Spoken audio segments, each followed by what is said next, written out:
संत रामपाल जी महाराज एक ऐसे महान संत जिन्होंने अपनी सतभक्ति, तत्व ज्ञान, करुणा और सेवा के बल पर समाज में नई मिसाल कायम की है। संत रामपाल जी महाराज की अगुवाई में उनके सभी सतलोक आश्रमों से समाज कल्याण के अद्भुत कार्यों ने समाज को सुनहरे भविष्य की एक नई उम्मीद दिखाई है। संत रामपाल जी महाराज से नाम दीक्षा लेने के बाद लाखों लोगों की लाइलाज बीमारियां जैसे कैंसर, एड्स आदि ठीक हुई। संत जी के ज्ञान से प्रेरित होकर उनके अनुयायियों ने लाखों यूनिट रक्तदान किया। संत जी ने लाखों बहन बेटियों का दहेज मुक्त विवाह करवाया।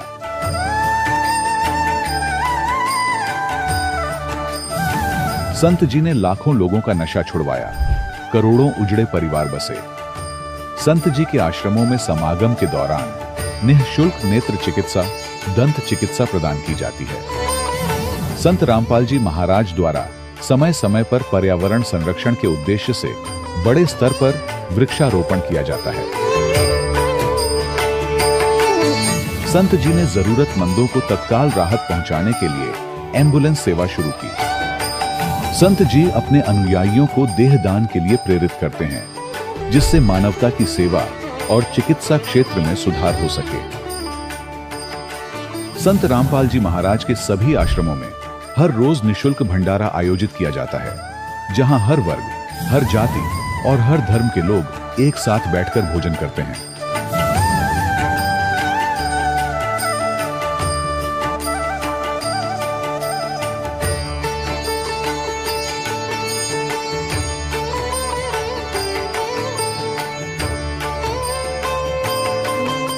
संत रामपाल जी महाराज की अन्नपूर्णा मुहिम ने गरीब और बेसहारा लोगों के जीवन में एक नई ऊर्जा और उम्मीद को जन्म दिया है। घर घर खाद्य सामग्री और जरूरी मदद पहुंचाकर संत रामपाल जी महाराज ने लोगों को दुख और मजबूरी से लड़ने की ताकत प्रदान की है।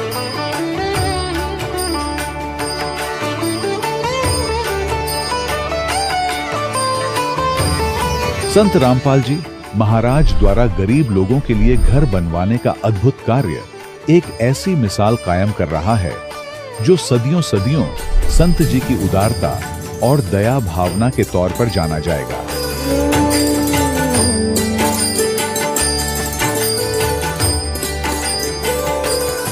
संत रामपाल जी महाराज के आश्रम में हजारों बुजुर्गों को सम्मान और प्यार के साथ जीवन जीने का अवसर मिलता है। उनके खाने, रहने और स्वास्थ्य की पूरी जिम्मेदारी संत रामपाल जी महाराज उठाते हैं। अनाथ बच्चों के लिए संत रामपाल जी महाराज के सभी आश्रम किसी वरदान से कम नहीं। यहाँ उन्हें शिक्षा, संस्कार और भविष्य के लिए बेहतर अवसर प्रदान किए जाते हैं। चाहे बाढ़ हो, भूकंप या महामारी, संत रामपाल जी महाराज और उनके अनुयायी हमेशा ही जरूरतमंदों के लिए सबसे आगे खड़े रहते हैं। कोविड महामारी के दौरान संत रामपाल जी महाराज के आश्रमों से करोड़ों लोगों के लिए भोजन, दवाइयां और जीवन रक्षक सामग्रियां उपलब्ध कराई गई। चाहे गरीब की मदद हो या किसी शोषित और पीड़ित वर्ग के हक और सम्मान की लड़ाई, संत रामपाल जी महाराज ने हमेशा ही उनकी दबी आवाज को सरकारों तक पहुंचाया है और उन्हें उचित न्याय दिलवाने में अहम भूमिका अदा की है। समाज में आध्यात्मिक और सामाजिक मूल्यों के प्रति जागरूकता लाने में संत रामपाल जी महाराज हर कदम पर मानवता के सच्चे सेवक साबित हुए हैं। संत रामपाल जी महाराज का जीवन हमें सिखाता है कि सच्ची सेवा वही है जो निस्वार्थ भाव से की जाए। आइए हम भी इस महान सेवा के कार्य में इस महान संत से जुड़ें और संत रामपाल जी महाराज से नाम दीक्षा लेकर अपने जीवन को धन्य बनाएं।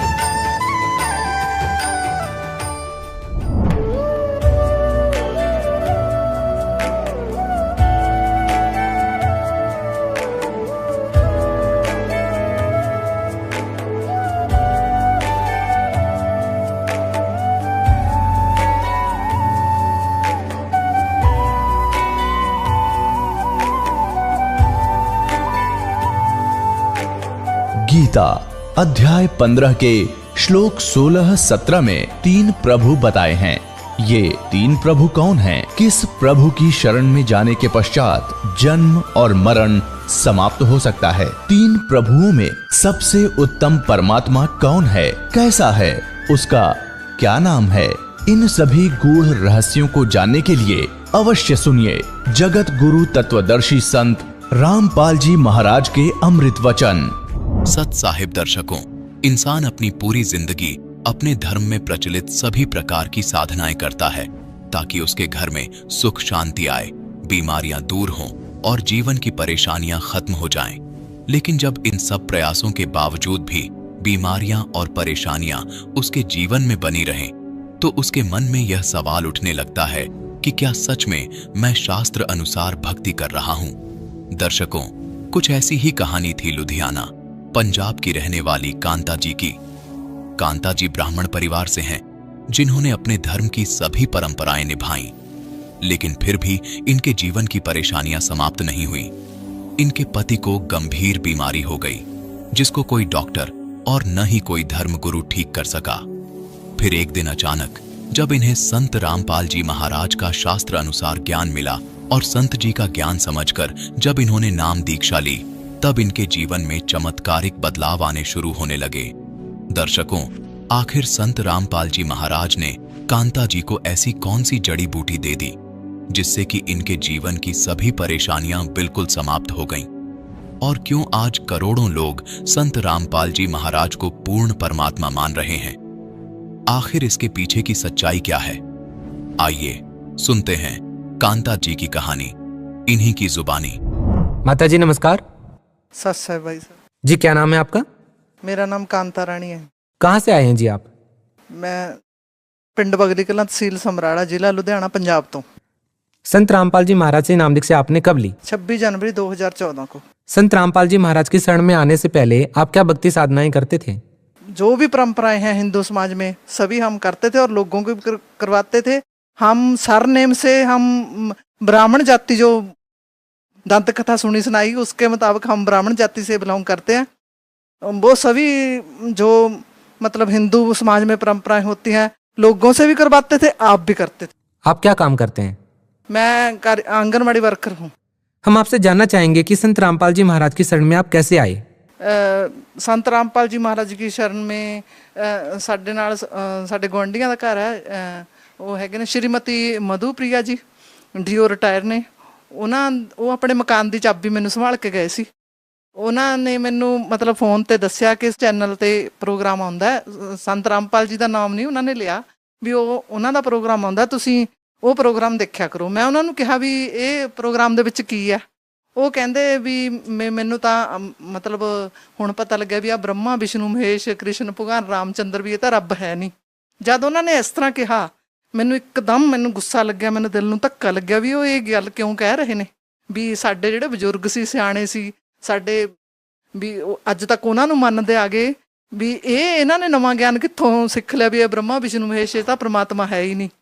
ਮੈਂ ਉਹਨਾਂ ਨੂੰ ਕਿਹਾ, ਮੈਂ ਕਿਹਾ ਵੀ ਤੁਸੀਂ ਆਪਣਾ ਗਿਆਨ ਆਪਣੇ ਕੋਲ ਰੱਖੋ, ਤੁਸੀਂ ਮੈਨੂੰ ਇਹ ਗੱਲ ਨਾ ਕਹੋ। ਉਹ ਕਹਿੰਦੇ ਵੀ ਮੈਂ ਤਾਂ ਉਹਨਾਂ ਤੋਂ ਦੀਕਸ਼ਾ ਲੈ ਲਈ। ਮੈਂ ਕਿਹਾ ਵੀ ਤੁਸੀਂ ਦੀਕਸ਼ਾ ਲੈ ਲਈ ਹੋਣੀ ਆ, ਵੀ ਮੇਰੇ ਸੰਤ ਤਾਂ ਸਿੱਧਸਰ ਸਿਓੜੇ ਵਾਲੇ ਸੰਤ ਬਲਵੰਤ ਸਿੰਘ ਸਿੱਧਸਰ ਸਿਓੜੇ ਵਾਲੇ ਨੇ, ਵੀ ਮੈਨੂੰ ਤੁਸੀਂ ਅੱਜ ਗੱਲ ਕਹਿਤੀ, ਮੈਨੂੰ ਤੁਸੀਂ ਗੁੰਮਰਾਹ ਨਾ ਕਰੋ, ਮੇਰੇ ਤਾਂ ਗੁਰੂ ਹੈਗੇ ਨੇ। ਉਸਕੇ ਬਾਅਦ ਮੈਂ 4-5 ਮਹੀਨੇ ਮਤਲਬ ਉਹ ਪ੍ਰੋਗਰਾਮ ਨੂੰ ਦੇਖਿਆ ਨਹੀਂ। ਉਸ ਤੋਂ ਬਾਅਦ ਇੱਕ ਦਿਨ ਅਚਨਚੇਤ ਤੇ ਚੈਨਲ ਲੱਗ ਗਿਆ। ਮੈਂ ਕਿਹਾ ਵੀ ਕਿਤੇ ਇਹੀ ਤਾਂ ਨਹੀਂ ਉਹ ਕਹਿੰਦੇ ਸੰਤ ਰਾਮਪਾਲ ਜੀ ਮਹਾਰਾਜ ਜੀ ਕਹਿੰਦੇ।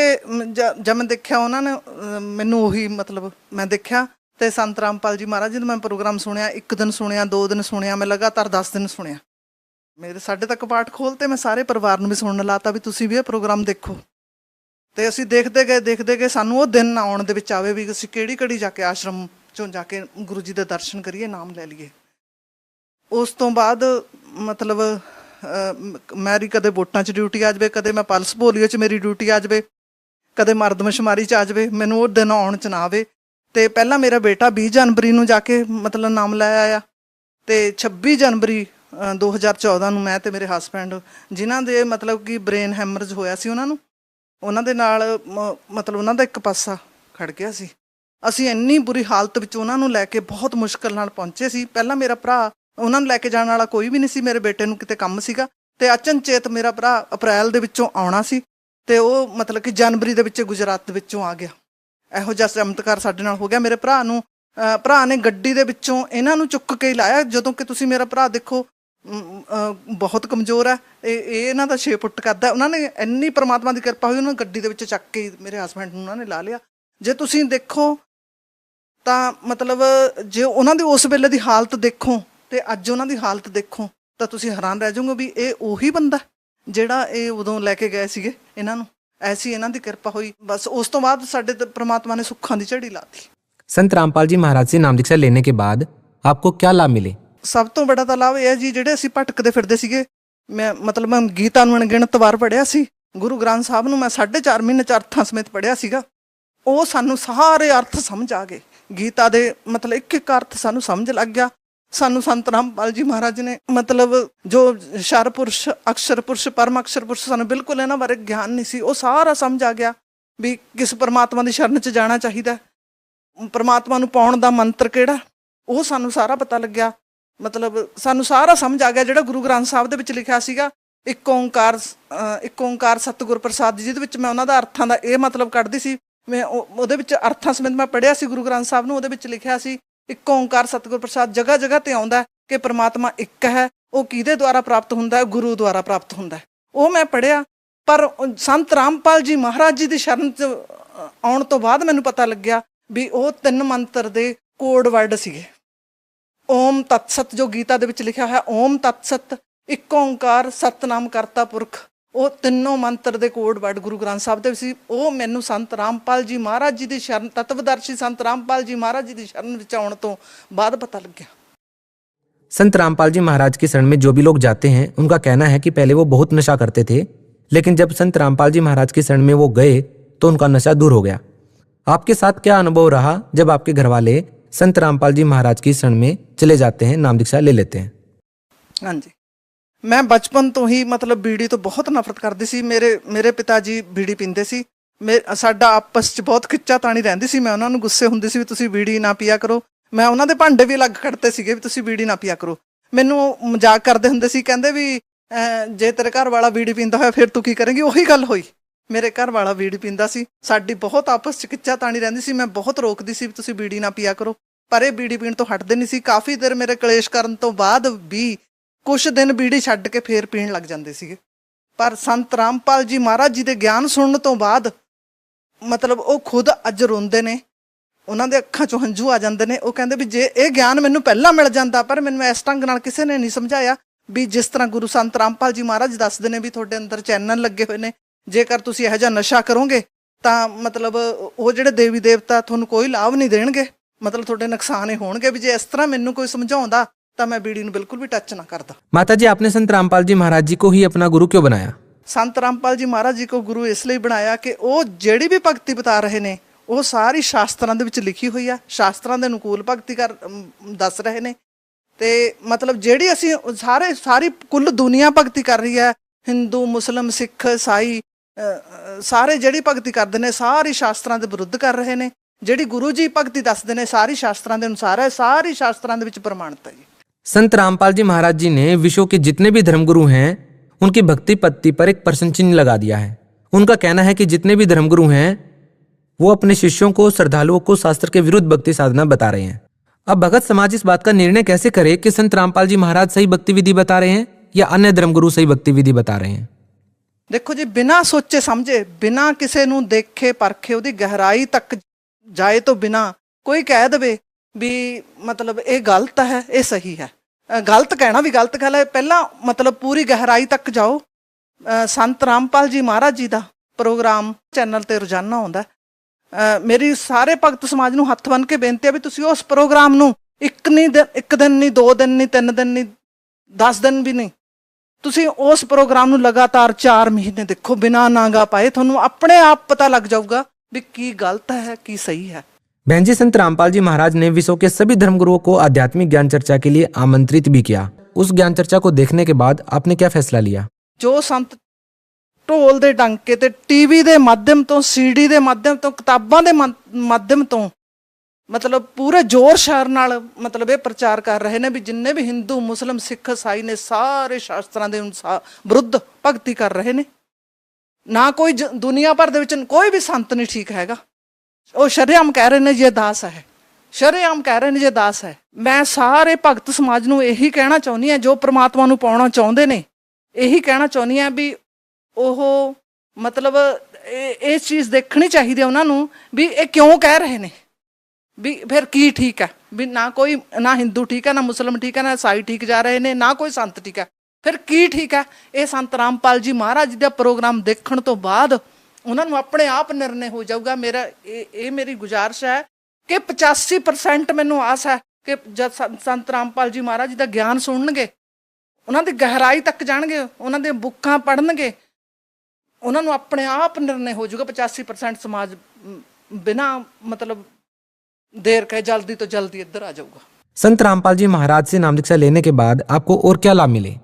ਸਾਡੇ ਜੀ ਸਭ ਤੋਂ ਬੜਾ ਲਾਭ ਤਾਂ ਇਹ ਹੈ ਵੀ ਮਤਲਬ ਸਾਨੂੰ ਸਤ ਭਗਤੀ ਮਿਲੀ। ਜਿਹੜਾ ਕਿ ਅਸੀਂ ਮੰਦਰਾਂ ਗੁਰਦੁਆਰਿਆਂ ਦੇ ਵਿੱਚ ਤੀਰਥ ਸਥਾਨਾਂ ਤੇ ਬੜਿਆਂ ਵਡੇਰਿਆਂ ਤੇ ਸਤੀਆਂ ਤੇ ਲੱਭਦੇ ਫਿਰਦੇ ਸੀਗੇ, ਉਹ ਸਾਨੂੰ ਮਿਲਿਆ। ਜਿਹੜਾ ਅਸੀਂ ਆਪ ਵੀ ਗੁੰਮਰਾਹ ਸੀਗੇ, ਸਰਾਧ ਕੱਢਦੇ ਸੀਗੇ, ਹਿੰਦੂ ਪਰੰਪਰਾ ਮੁਤਾਬਕ ਅਸੀਂ ਪੰਡਤ ਕਹਾਉਂਦੇ ਸੀ, ਦੰਤ ਕਥਾ ਦੇ ਮੁਤਾਬਕ ਸਰਨੇਮ ਸਾਨੂੰ ਲੱਗੇ ਹੋਏ ਨੇ ਜਿਹੜੇ, ਉਹਦੇ ਮੁਤਾਬਕ ਅਸੀਂ ਲੋਕਾਂ ਨੂੰ ਵੀ ਗੁੰਮਰਾਹ ਕਰ ਰਹੇ ਸੀਗੇ। ਉਹ ਅਸੀਂ ਬਿਲਕੁਲ ਮਤਲਬ ਉਸ ਜਿਹੜੀ ਭਟਕਣਬਾਜ਼ੀ ਆ ਬਿਲਕੁਲ ਬੰਦ ਹੋ ਗਈ। ਜਿਹੜਾ ਸਭ ਤੋਂ ਵੱਡਾ ਲਾਭ ਹੈ ਉਹ ਇਹ ਲਾਭ ਹੋਇਆ ਕਿ ਸਾਨੂੰ ਸਤ ਭਗਤੀ ਸਤ ਮਾਰਗ ਸਾਨੂੰ ਮਿਲ ਗਿਆ। ਜਿਹੜੇ ਅਸੀਂ ਬਹੁਤ ਬਹੁਗੁਣਿਆਂ ਦੇ ਵਿੱਚ ਸੀ, ਛਛੋ ਪੰਜਾ ਚ ਪਏ ਹੋਏ ਸੀ, ਉਹ ਬਿਲਕੁਲ ਐਨ ਨਿਰੋਲ ਹੋ ਗਏ। ਸਭ ਤੋਂ ਬੜੀ ਇਹ ਭਗਤੀ ਇਹ ਹੈ ਕਿ ਇਹਦੇ ਵਿੱਚ ਇਸ ਭਗਤੀ ਦੇ ਵਿੱਚ ਕਿਸੇ ਤੱਕ ਕੋਈ ਮਤਲਬ ਨਹੀਂ ਰਹਿੰਦਾ, ਕਿਸੇ ਤੱਕ ਕੋਈ ਮਤਲਬ ਨਹੀਂ। ਕੋਈ ਆਉਂਦਾ ਆਵੇ, ਜਾਂਦਾ ਜਾਵੇ, ਨਹੀਂ ਆਉਂਦਾ ਨਾ ਆਵੇ, ਕੋਈ ਰਿਸ਼ਤੇਦਾਰ ਰੁੱਸਿਆ ਰਹੇ, ਕੋਈ ਸਾਨੂੰ ਕਿਸੇ ਤੱਕ ਕੋਈ ਮਤਲਬ ਨਹੀਂ ਰਹਿ ਗਿਆ। ਸੰਤ रामपाल जी महाराज जी ने ਸਾਨੂੰ ਇਹੋ ਜਿਹੀ शिक्षा देती भी ਇਹਨਾਂ ਸਾਰੇ ਝੰझटों ਨੂੰ ਛੱਡੋ। आपने कहा कि आपको सबसे बड़ा आध्यात्मिक लाभ हुआ। संत रामपाल जी महाराज ने सभी धर्मगुरुओं के बारे में बताया है कि उनकी पूजा की पद्धति सही नहीं है। आखिर संत रामपाल जी महाराज जी की भक्ति विधि है वो किस आधार पर सही है, क्या कहना चाहेंगे?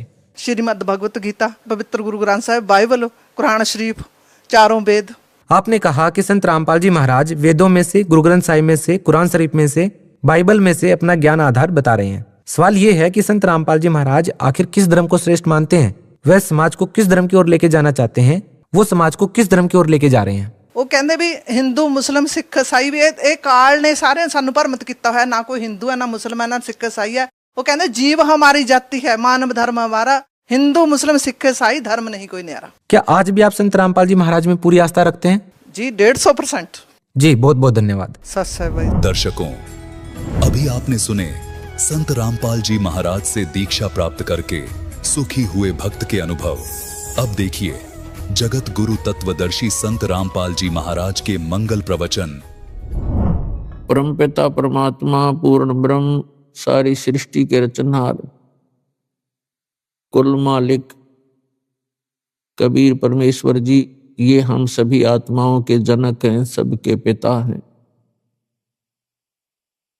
ये वो पूर्ण परमात्मा हैं, ये कादिर भगवान हैं, समर्थ अल्लाह है, कंप्लीट गॉड है, जिनके अंदर ये सर्वे गुण प्रत्यक्ष है। तुमेव माता च पिता, तुमेव बंधु च सखा, तुमेव विद्या च द्रविणम, तुमेव सर्व मम देव देव। यही परमात्मा हमारे वास्तव में पिता हैं। पालक होने के कारण ये पिता हैं, हमारे जनक होने के कारण ये हमारी माता है, क्योंकि इन्होंने हमें अपने वचन से उत्पन्न किया हुआ सभी आत्माओं को। और यही हमारा असली धन है, क्योंकि परमेश्वर स्वयं आकर बताते हैं, कबीर सब जग निर्धना, धनवंता ना कोई, और धनवान उसको जानियो जिस पर राम नाम धन होए। फिर परमात्मा बताते हैं, राम रटत कोड़ी ही भलो, राम रटत कोड़ी ही भलो, चू चू पड़े जो चामे, वो सुंदर शरीर किस काम का, जा मुख नाही नाम। कबीर राम रटत दारिद्र भलो, टूटी घर की छान। वो सुंदर महल किस काम के, जहां भक्ति नहीं भगवान। राम रटत कन्या भली, साकेट बलो न पूत। जैसे छेरी के गल में गलथना, हाँ जिसमें दूध न मूत। कबीर जिव्या तो वाये भली, जो रटे हरि नाम। नहीं तो काट के फेंक दियो, ये मुख में भलो ना चाम। परमपिता परमात्मा कबीर देव, कबीर साहिब, अल्लाहु अकबर, ये हमारे सभी आत्माओं के जनक हैं, ये सबके पिता हैं। और यही वो रहमत वाले अल्लाह हैं, ये वही कृपा के सागर हैं, जो अपनी आत्माओं को, जो इनकी शरण में आकर के सत भक्ति करते हैं, उनको सर्व सुख प्रदान करते। और जो भक्ति नहीं करते या करते हैं तो शास्त्र विधि त्याग कर मनमाना आचरण करते हैं, या वे इनकम्प्लीट गॉड की, अधूरे भगवानों की भक्ति करते हैं, तो वो प्राणी मोक्ष प्राप्ति नहीं कर सकते। और उनका प्रारब्ध में यानी किस्मत में लिखा हुआ जो पाप कर्म है, जिसके कारण प्राणी को कष्ट होते हैं, उससे भी छुटकारा नहीं पा सकते। प्रत्येक प्राणी इस काल के लोक में, 21 ब्रह्मांड में, आप पृथ्वी लोक पर रह रहे हो, ये भी काल के लोक के अंतर्गत आता है। कोई भी सुखी नहीं है। परमात्मा ने बताया कि आप झूठे सुख को सुख कहते हो। आप किस बात को सुख मान बैठे हो? पैसा हो, बढ़िया कोठी हो, कार हो, संतान हो, बस आप इसको मौज मानते हो, इसको आप सुख मानते हो। लेकिन आप भूल जाते हो बगैर तत्व ज्ञान के, जिनके ये सर्व सुख थे, उनका किसी का पुत्र मर गया, किसी की पुत्री विधवा हो गई, किसी की पुत्री मृत्यु हो गई, और कईयों के तो परिवार के परिवार दुर्घटना में नष्ट हो जाते हैं। तो फिर कहाँ गई वो मौज? उसमें ध्यान नहीं आता हमारे को कि ये कैसे बिजली गिर रही है। क्यों तो हम मर रहे हैं, क्यों जन्म रहे हैं, इसके पीछे कारण क्या है?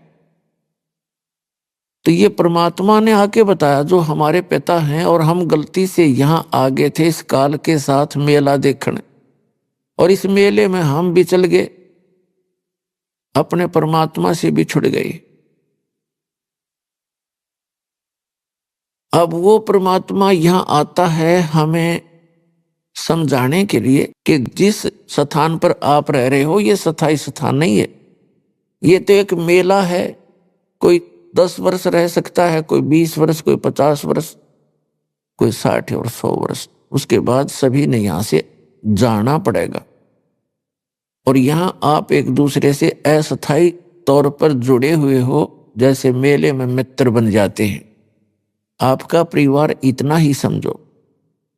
तो वो आकर जब हमें बताना चाहते हैं, तो हम यहां इस काल के जाल में फंस चुके होते हैं। और ये काल एक विलियन है, खलनायक है। इसकी चेष्टा रहती है कि यहां मेरे जाल में फंसे हुए सभी आत्माओं को इतना भ्रमित कर दूं कि ये अपने पिता को पहचान भी ना सके। और इसने ऐसा ही कर रखा है। जब वो परमात्मा यहां आते हैं स्वयं, तो उस समय हम उसको पहचान नहीं पाते, और झूठे ज्ञान के आधार से, भ्रमित ज्ञान के आधार से हम अपने ही पिता का विरोध करके इस काल कसाई के जाल में फंसे ही रह जाते। वो परमात्मा स्वयं आते हैं और अपना ज्ञान कराने की चेष्टा भी कराते हैं और हमें यह भी बताना चाहते हैं कि तुम यहाँ के वासी नहीं हो और ये तुम्हारा सही ठिकाना नहीं है। क्या बताते हैं कि पहले गए, जो पहले मृत्यु को प्राप्त हो चुके हैं, उन्होंने तो कभी किसी को आकर बताया नहीं हम कहाँ गए, और शेष जो बचे हैं ये भी ऐसे ही चले जाएंगे। और जो भक्ति साधना, जो क्रियाएं आप आजीवन करते हो, ये इस काल के जाल में फंसे रहने की सुव्यवस्था है। उसके लिए सतभक्ति करनी पड़ती है, उस साहेब की भक्ति करनी पड़ती है, समर्थ भगवान की, कंप्लीट गॉड की। और वो भक्ति केवल वो स्वयं ही आकर बताते हैं। जब वो बताने आते हैं तब तक हम इन नकली गुरुओं, आचार्यों, शंकराचार्यों, काजी और मुल्लाओं और इन पीरों के द्वारा इतने भ्रमित कर दिए जाते हैं कि हम परमात्मा के उस ज्ञान को स्वीकार नहीं कर सकते, नहीं कर पाते। पुण्यात्माओं, इसके पीछे क्या कारण रहा कि हम सभी अशिक्षित थे और प्रत्येक धर्म के धर्मगुरु कुछ एक व्यक्ति होते थे जिनको हम ये मानते थे कि ये सभी सदग्रंथों से, अपने अपने धर्म के सदग्रंथों से पूर्ण परिचित हैं, विद्वान पुरुष हैं, जिस कारण से हमने उनके किसी भी बात पर डाउट नहीं हुआ, अविश्वास नहीं हुआ। और अभी तक हम उनके द्वारा दिए गए लोकवेद, दंत कथा को आधार मानकर अपना जीवन जी रहे थे। परमात्मा को पता था कि ये तब तक मुझे नहीं पहचान पाओगे जब तक ये स्वयं शिक्षित ना होंगे।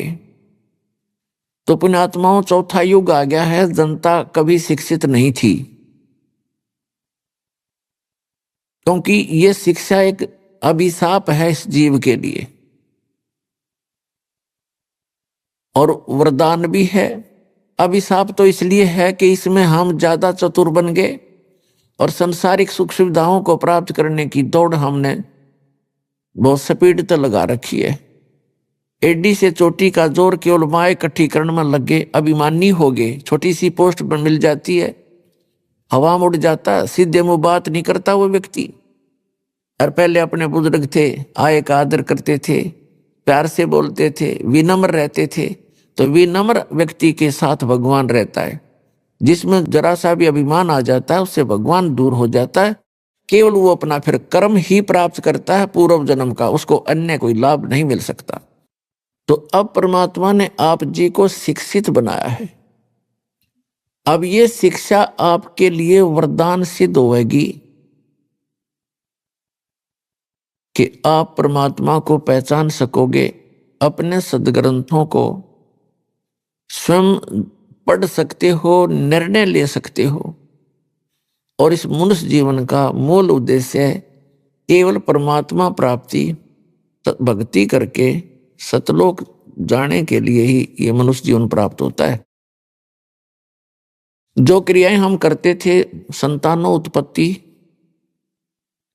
उनकी परवरिश में सारा जीवन लगाकर हम ये कहा करते थे, हमारे बुजुर्ग, हमने देखा सुना कि मेरा काम पूरा हो गया, बच्चों का विवाह कर दिया, परमात्मा ने उनका संतान दे दिया, अपने पैरों पर खड़े हो गए, अब मेरी बेशक मृत्यु हो जाओ, मेरा काम पूरा हुआ।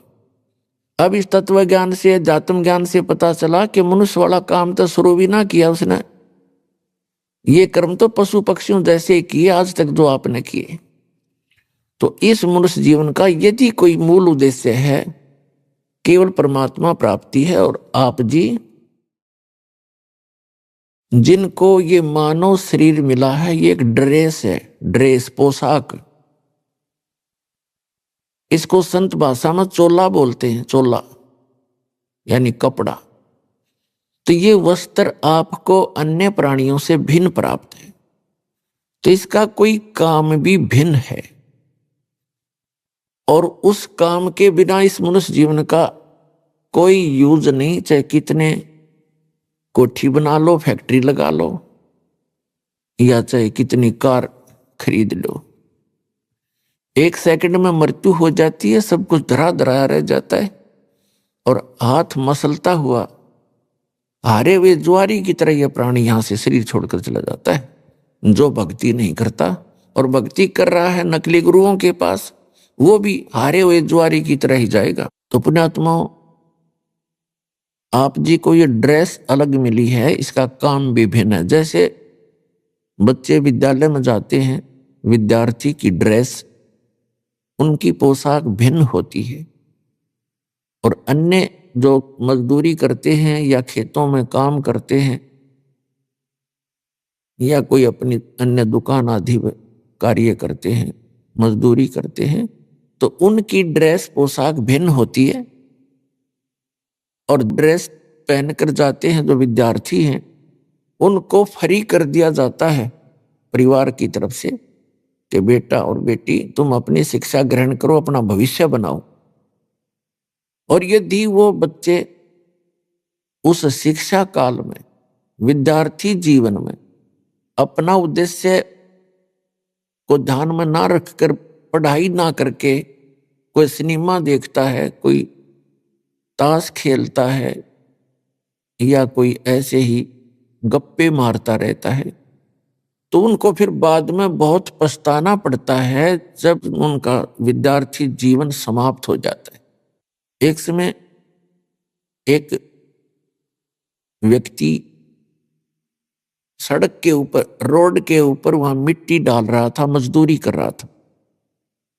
वहीं पर उसी रोड का इंचार्ज एक एक्सियन आया, एग्जीक्यूटिव इंजीनियर, और वो जब आकर इंस्पेक्शन करके चला गया, तब वो टोकरी डाल रहा व्यक्ति, वो मजदूर कहता है कि ये एक्सियन, इसका ये नाम है, ये मेरा सहपाठी था, मेरा क्लास फेलो था, मेरे कर्म फूट गए, मैं पढ़ा को नहीं, बकवाद करता रहा, सिनेमा देखता रहा। हम इकट्ठे ही इंजीनियरिंग कर रहे थे, +2 करके, 12वीं करके, और मैं पढ़ा नहीं। आज ये एक्शन लग के कारों में घूम रहा है और मैं मजदूरी कर रहा हूं। तो परमात्मा कहते हैं आप यूं पछताओगे जिनको मानव शरीर प्राप्त है। ये विद्यार्थी हो तुम, और जो बच्चे इधर ध्यान देंगे, अपना इस मूल उद्देश्य को पूरा कर लेंगे, सत्य भक्ति, पूर्ण संत की खोज करके, सत्य भक्ति करके, ये तो चले जाएंगे सतलोक में, जहां कोई दुख नहीं, सुख ही सुख है, और फिर कभी मृत्यु नहीं होगी, कभी वृद्ध अवस्था आपको नहीं सतावेगी। वो सृष्टि है रहने की। ये तो सजा प्राप्त प्राणी यहां पर डाल दिए गए हैं जिन्होंने वहां गलती की थी एक बार। तो जो यहां से सत्य भक्ति करके चले जाएंगे तो वो तो सुख पाएंगे उस जो पढ़कर एक्शन लग गया, और दूसरे दुख पाओगे जो इस मनुष्य जीवन के अंदर केवल राजनीति में, कोठी बनाने में, बंगले बनाने में, बूटी सूटी लाने में और बेमतलब की बकवाद करके अपना जीवन व्यर्थ कर जाते हैं। वो ऐसे पछताएंगे जैसे वो मजदूर पछता रहा था, फिर गधे कुत्ते बनकर मजदूर लगेंगे। इसलिए परमात्मा ने आकर स्वयं ज्ञान दिया है कि आप भक्ति करो, और जो भक्ति नहीं करते वो चाहे भले ही आज आपको सुखी नजर आते हैं, वो उनके पूर्व जन्म की शुभ कर्मों की बैटरी चार्ज है। आगे चार्जर लग नहीं रहा, तो जब तक पूर्व जन्म की बैटरी चार्ज है यानी पुण्य कर्म है वो उनके चलेंगे, तब तक तो उसको कोई परेशानी नहीं होगी। और जब परेशानी आने लगेगी, बैटरी डिस्चार्ज होगी, पुण्य क्षीण हो जाएंगे, फिर उस पर कहर पे कहर टूटेंगे।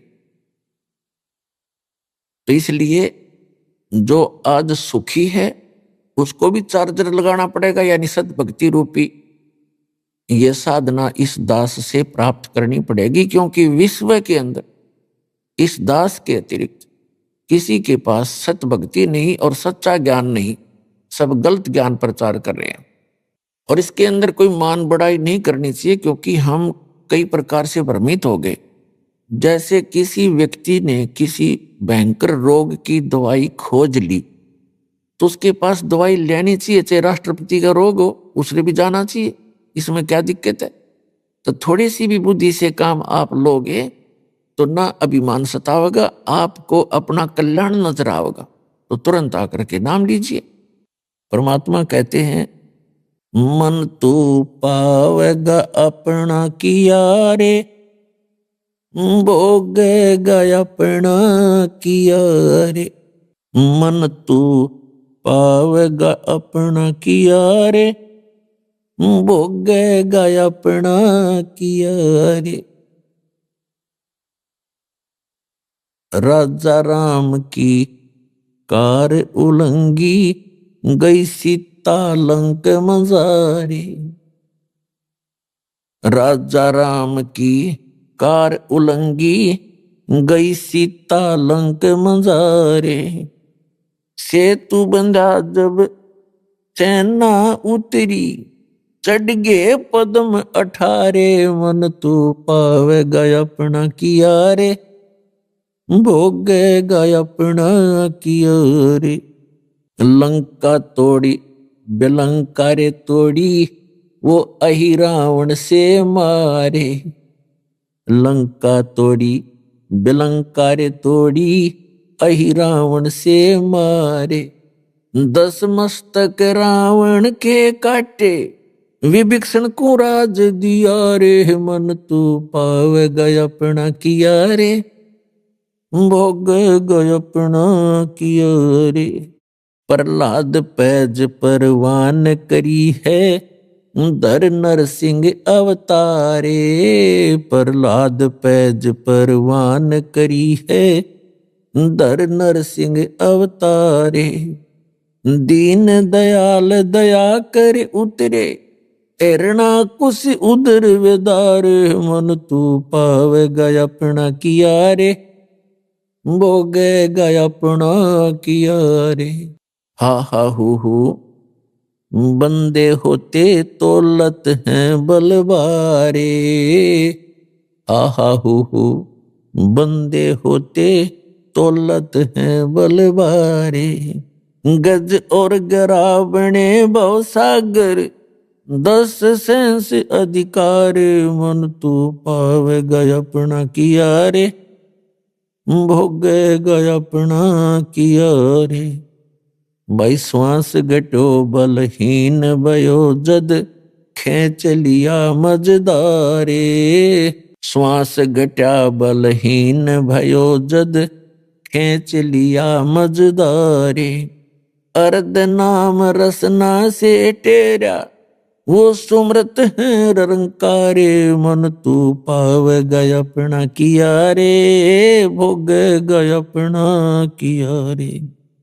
भाई नारद मुनि तेर काली रे योगी, जिन मन गर्भ किया रे। नारद मुनि तेर काली रे योगी, जिन मन गर्भ किया रे।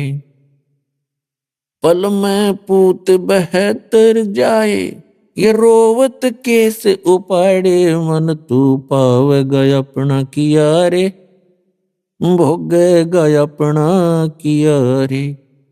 भाई कृष्ण गुरु दुर्वासा होते, 56 कोटि सिंगारे। कृष्ण गुरु दुर्वासा रे होते, 56 कोटि सिंगारे। अम्बरीश के चले अपुठे, वो दुर्वासा सुहारे। मन तू पावेगा अपना किया रे, भोगेगा अपना किया रे। भाई दुर्योधन और दुशासन को द्रौपदी चीर उतारे। दुर्योधन और दुशासन को द्रौपदी चीर उतारे। अंधे को पीन देई थी, वो बढ़ गए अंत अपारे। मन तू पावेगा अपना किया रे, भोगेगा अपना किया रे। भाई भीष्म पिता और द्रोणाचार्य कर्ण से बाणों मारे। भीष्म पिता और द्रोणाचार्य ये कर्ण से बाणों मारे। महाभारत में टटीरी के राखे वहां घंटा टूटे पड़ा रे, मन तू पावे गया अपना किया रे, भोगे गया अपना किया रे। भाई 33 करोड़ यज्ञ में आए वो से 88 सारे, 33 कोटि जग में आए से 88 सारे। 12 कोटि वेद के वक्ता वहां सुपच का शंख बजारे, मन तू पावे गया अपना किया रे, भोगे गया अपना किया रे। भाई चमरा कनक जनेऊ काढ़ा विप्र पंडित सब हारे, चमरा कनक जनेऊ काढ़ा पंडित विप्र सब हारे। जुल्हे के घर बालद आई वो केसों से बन जा रे, मन तू पावे गया अपना किया रे, भोगे गया अपना किया रे।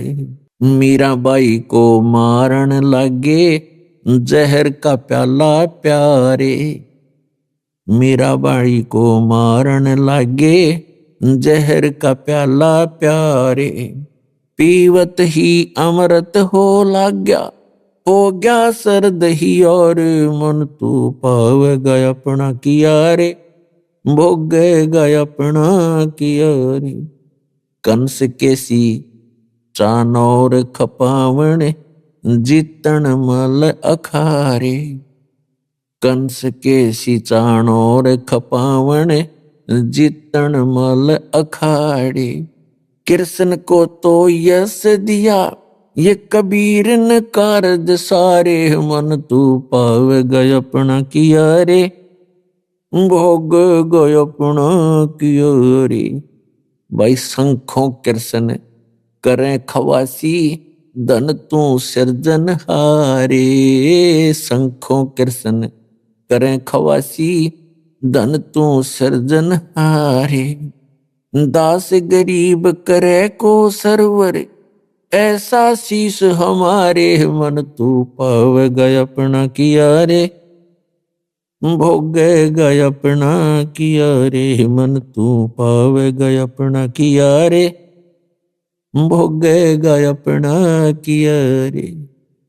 पुण्यात्माओं, ये जो वाणी दास ने आपको सुनाई है ये आदरणीय गरीबदास साहिब जी ने अपने मुख कमल से बोली है, लेकिन ये ज्ञान गॉड गिवन है। पूर्ण परमात्मा, वो समर्थ परमात्मा जो कंप्लीट गॉड है, पूर्ण परमात्मा कबीर साहिब जी आदरणीय गरीबदास साहिब जी को आकर मिले थे। खेतों के अंदर जब वो गऊ चरा रहे थे, 10 वर्ष के बालक पाली गए हुए थे, गवाले थे, और भी बहुत से गांव के व्यक्ति बड़े छोटे अन्य भी अपने अपने गऊओं को इकट्ठा ही चरा रहे थे। तो वहां परमात्मा आए थे, एक जिंदा महात्मा का रूप बना के, एक साधु संत का रूप बना के, और गरीबदास जी की आत्मा को निकाल के सतलोक लेकर गए थे। ऊपर के ब्रह्मांडों का सारा विवरण दिखाया था, ब्रह्मा विष्णु महेश के लोक दिखाए, धर्मराज का लोक दिखाया, क्या क्या यहाँ की व्यवस्था है, आप यहाँ जन्मते मरते क्यों हो, इसका कारण क्या है, ये सब उनको प्रत्यक्ष करवाया था। किनको? आदरणीय गरीबदास साहिब जी को। आदरणीय गरीबदास साहिब जी को फिर परमात्मा अपने सतलोक लेकर गए थे, जिसे सचखंड कहते हैं, जिसको शाश्वत स्थान कहते हैं, सनातन परमधाम गीता में कहा। वहां ले गए थे, फिर वापस छोड़ा था लाकर। परमात्मा पूर्ण ब्रह्म की कृपा के बिना कोई भी प्राणी ऊपर जाकर के वापस नहीं आ सकता, यानी वहां जाकर के वापस किसी को कुछ ज्ञान नहीं दे सकता, क्योंकि इस काल भगवान ने सबको गुमराह किया हुआ है, भ्रमित किया हुआ है। केवल परमात्मा अपनी रजा से ऊपर ले जाते हैं। उन्होंने चंद पुण्यात्माओं को ऐसे ऊपर ले जाके वापस छोड़ा। उन्होंने उस परमात्मा की गवाही दी है अपनी अमृत वाणी रूपी एफिडेविट दिए हैं कि वो परमात्मा इन सभी भगवानों से, प्रभुओं से अन्य है। ब्रह्मा जी से, विष्णु जी से, शिव जी से, दुर्गा जी से, ब्रह्म से और परब्रह्म से, इनसे अन्य है, उसको पूर्ण ब्रह्म कहते हैं। गीता अध्याय नंबर 8 के श्लोक नंबर 3 में उसी को परम अक्षर ब्रह्म कहा है। तो पुण्यात्माओं, वो परमात्मा स्वयं ही ऊपर ले जाते हैं अपनी आत्माओं को, फिर वापस छोड़ते हैं और फिर वो आकर के भगवान के विषय में जानकारी देते। उनमें से एक गरीबदास जी हैं जो परमात्मा से प्राप्त यथार्थ ज्ञान के आधार से क्या बता रहे हैं कि जिस लोक में आप रह रहे हो, ये तो केवल भक्ति करने के लिए आपको मानव शरीर दिया जाता है इस लोक में। बाकी अन्य प्राणी तो अपने पूर्व जन्म के कर्मों का ही भोग रहे होते हैं। और आप सत भक्ति ना करके अन्य भक्ति करते हो या यहां बकवादों में लगे रहते हो, तो उनके साथ कैसी कैसी घटनाएं घटी। यदि आप यहां सुख संपत्ति चाहते हो, सुख संपत्ति से सुख मानते हो या संतान से सुख मानते हो, उसका उदाहरण देते हुए बताते हैं, सर्व सोने की लंका होती रावण से रणधीरम, एक पलक में राज विराजी वो जम के पड़े जंजीरम, मन तू सुख के सागर बस रे भाई और ना ऐसा यस रे। फिर बताते हैं, क्या मांगो कुछ थिर ना रहाई और देखत नैन चला जग जाई, एक लख पूत सवा लख नाती उस रावण के आज दीवा नबाती। यदि आप यहाँ संपत्ति चाहते हो, बड़ी बड़ी हवेली बनाना चाहते हो, कई कई मंजिल की कोठियां बनाना चाहते हो और उसके ऊपर अच्छी मार्बल वगैरह लगा कर अपनी शान और शौकत बनाकर आप खुश हो, उसको संकेत देते हैं कि श्रीलंका का राजा जो रावण था, उसने सोने के महल बना रखे थे, सोने की ईंटों से, और उसके 1 लाख पुत्र थे। और ऐसे कुबद्ध करने वालों का जो सत भक्ति नहीं करते, रावण भक्ति भी करता था लेकिन भगवान शंकर की करता था, तमोगुणी शंकर की।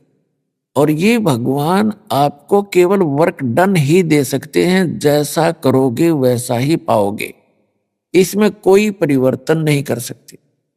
और वो समर्थ परमात्मा जो पूर्ण ब्रह्म है, सत्य पुरुष है, अकाल मूर्त है, वो कबीर देव है, कबीर साहब है, जो काशी में बनारस में धानक रूप में आए थे। 120 वर्ष रहे वो, ये ज्ञान ही दिया करते थे और एक झोंपड़ी में बैठकर सारे ब्रह्मांडों का संचालन भी करते थे और हम सबका पालन पोषण भी करते थे। वो पूर्ण परमात्मा है। जब तक हम सत भक्ति नहीं करते हो तो अपना कर्म ही मिलता है। तो यहां याद दिलाना चाहते हैं, यदि तुम संतान ही परमात्मा से मांगते हो या आपको संतान प्राप्त है, बेटा और बेटी, उनकी अच्छी कोई व्यवस्था है, उनके बढ़िया रोजगार चल रहे हैं और आप निश्चिंत होकर बैठ गए हो, मूल उद्देश्य भूल गए हो भगवान का, तो आपकी भूल है।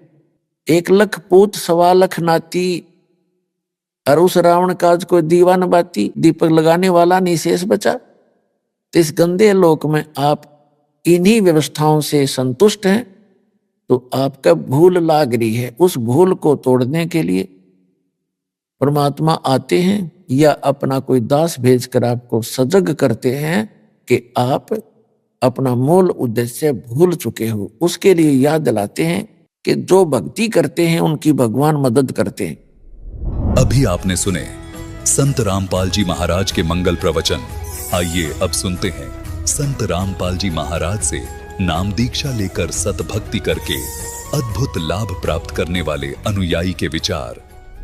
जब मनुष्य के जीवन में पापों का दौर शुरू होता है और उसको यह पाप रूपी बादल घेर लेते हैं, तो उसका जीवन नर्क समान हो जाता है और ऐसे में मनुष्य को परमात्मा के अलावा और कोई दिखाई नहीं देता। दर्शकों, ऐसी ही कहानी थी छत्तीसगढ़ के रहने वाले कामता प्रसाद जी की। कामता प्रसाद जी पहले कबीरपंथी संत गुरु घासीदास से जुड़े हुए थे और उनके द्वारा बताई गई भक्ति साधना कर रहे थे, लेकिन फिर भी इन्हें ना तो शारीरिक सुख मिला और ना ही मानसिक शांति। दर्शकों, आज कामता प्रसाद जी का कहना है कि जब से मैंने संत रामपाल जी महाराज की शरण ग्रहण की है, तब से मैं असली कबीरपंथी बन गया हूँ।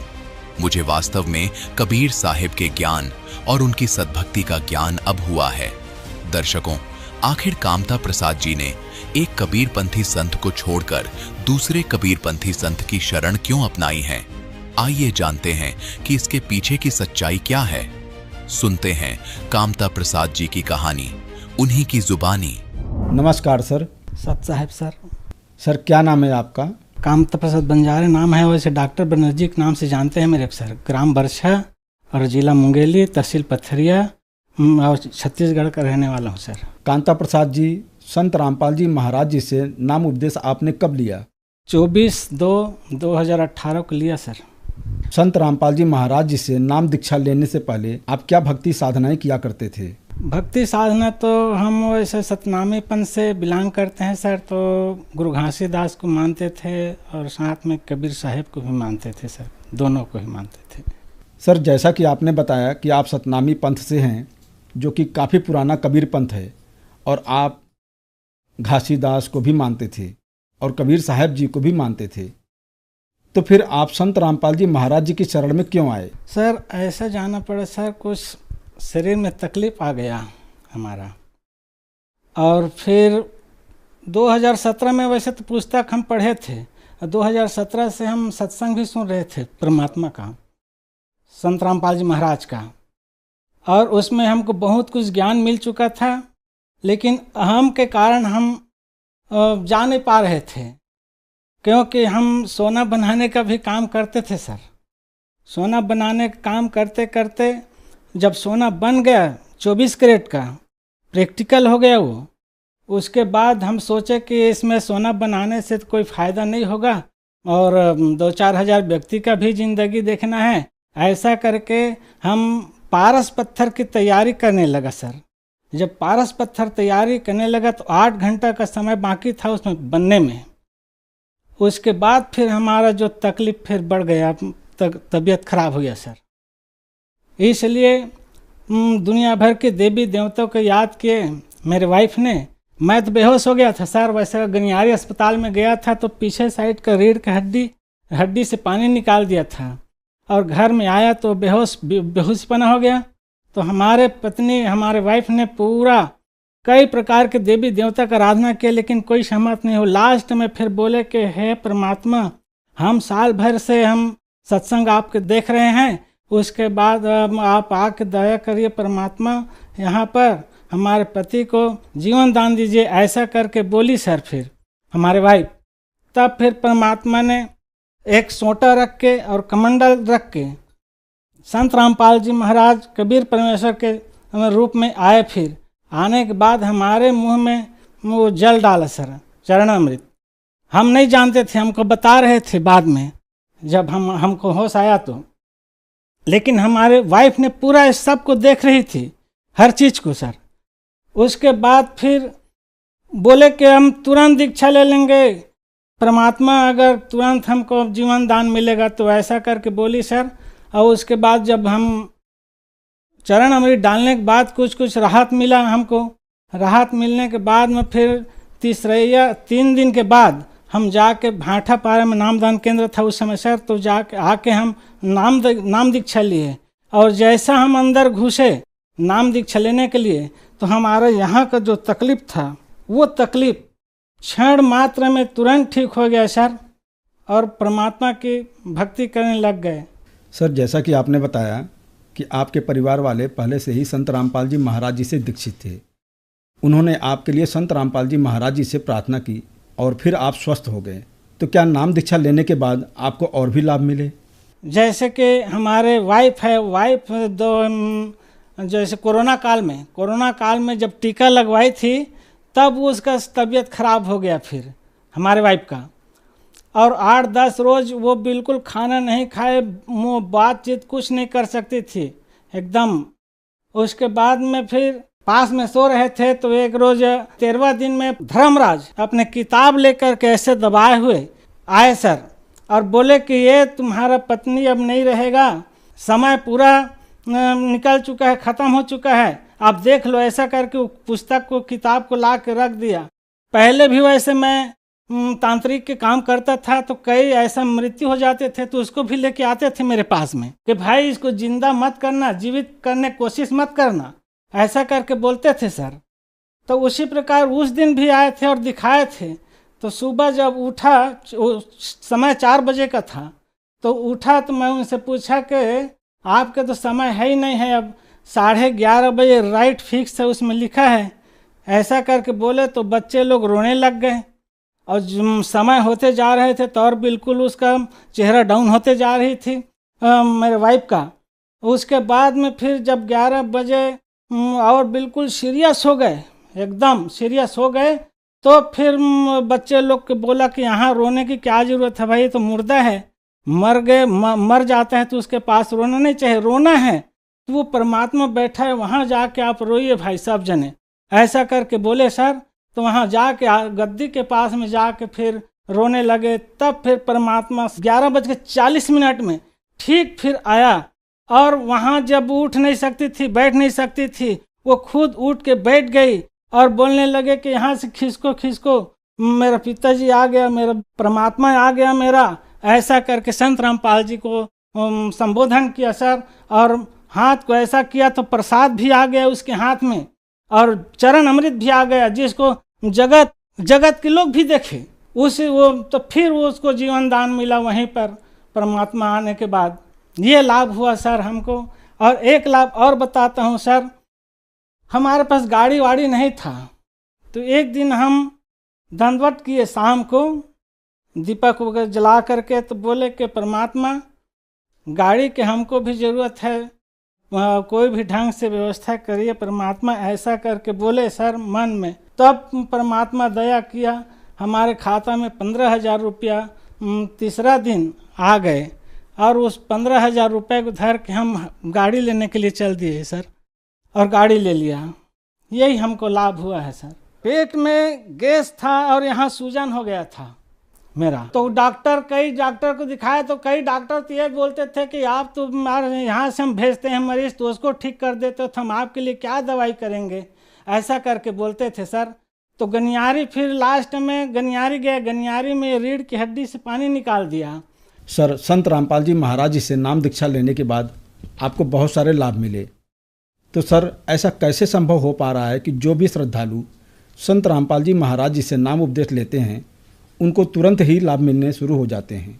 सर ऐसा है, ये भक्ति मार्ग सबसे बड़ा चीज़ है भक्ति मार्ग में सर, क्योंकि संत रामपाल जी महाराज है वो शास्त्र अनुकूल भक्ति बता रहा है, जो शास्त्र में बिल्कुल प्रमाणित है, एक एक ठो उसको बता रहा है, उस नाम वो नाम देता है, उसमें पावर है, शक्ति है सर। तो बड़े बड़े रोग है, बड़े बड़े बीमारी है, वो कट जाता है। इसलिए हमारा पेट का जो बीमारी था वो भी कट गया सर, परमात्मा की दया कर दिया संत रामपाल जी ने।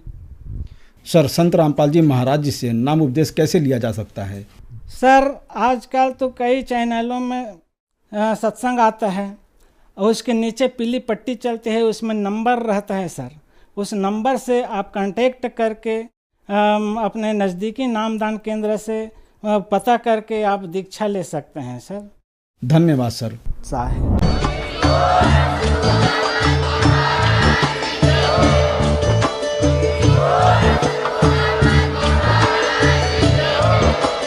आप सुन रहे थे जगत गुरु तत्वदर्शी संत रामपाल जी महाराज जी के मंगल प्रवचन। अधिक जानकारी के लिए विजिट कीजिए हमारी वेबसाइट www.jagatgururampalji.org। संत रामपाल जी महाराज जी के शुभ आशीर्वाद से पूरे विश्व भर में 500 से भी ज्यादा नाम दीक्षा केंद्र हैं, जिन पर संत रामपाल जी महाराज जी द्वारा ऑनलाइन निशुल्क नाम दीक्षा दी जा रही है। अपने नजदीकी नाम दीक्षा केंद्र का पता करने के लिए संपर्क करें 8222880541।